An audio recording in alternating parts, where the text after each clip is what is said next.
inside the Niger Delta.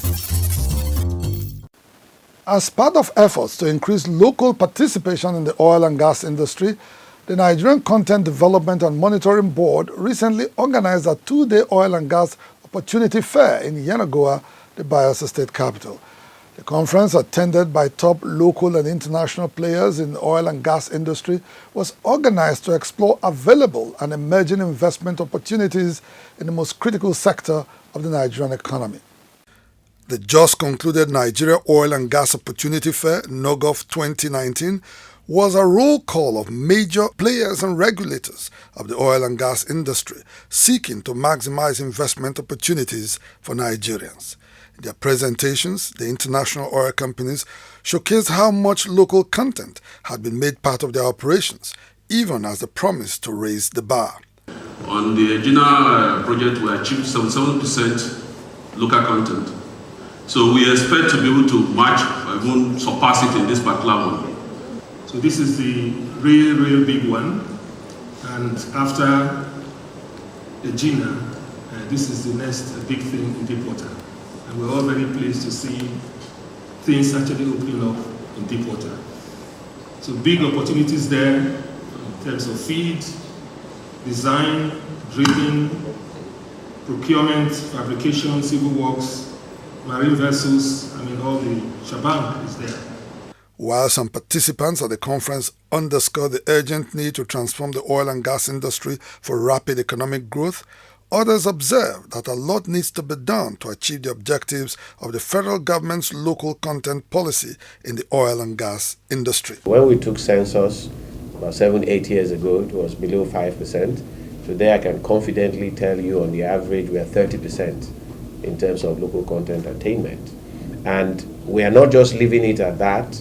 We have recently developed a 10-year strategic plan as to say where do we want to be in the next 9 years. Nigeria's Minister of State for Petroleum, Dr. Ibe Kachikwu, who made the lead presentation, wondered why, after 6 decades of oil and gas production, Nigerian companies were finding it difficult to take over operations of the oil and gas industry from the international oil and gas companies in Nigeria. Armed with what he described as 7 whys, Dr. Kachikwu presented the factors hampering Nigeria and Nigerians from making progress in the oil and gas sector. He challenged indigenous companies to rise to the occasion and take over from the IOCs. We are too comfortable in our present, and we are too scared of embracing the future and the challenges. And today I call on you to suddenly stop celebrating mediocrity and let us begin for the first time in our life to challenge ourselves on what we need to do. For Inside the Niger Delta crew, it was the second time this year of running into Nigeria's Minister of State for Petroleum Resources, Dr. Ibe Kachikwu.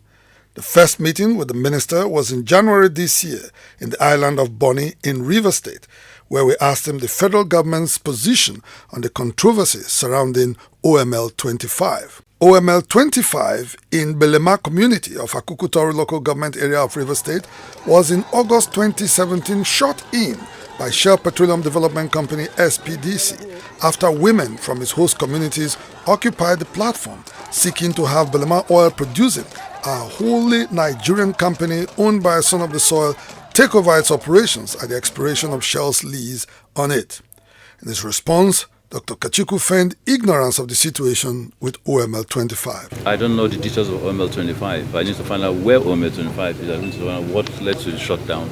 But I will note it, and when I get back to the office, let me find out from NNPC what's so wrong about it. Curiously, when we asked Dr. Ibe Kachikwu the same question again, he claimed to have no knowledge of the conflict surrounding the operation of OML 25, which has been lying fallow in the last 20 months of occupation by host communities, angling for its takeover by an indigenous investor.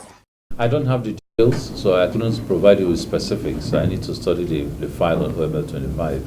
It really hasn't come directly to my attention as being a problem issue. So I'll look into OML 25 and see what the specific issue is. If it's been shut down for that long, that is sad. What is immediately not clear is why Dr. Ibe Kachikwu continues to feign ignorance about a matter he clearly knows about. While the continued shut-in of OML 25 is said to have cost the country billions of naira, the federal government's eventual response to the demand of the host communities will be a litmus test for its willingness to walk the talk in promoting local content in the Nigerian oil and gas industry. Inside the Niger Delta.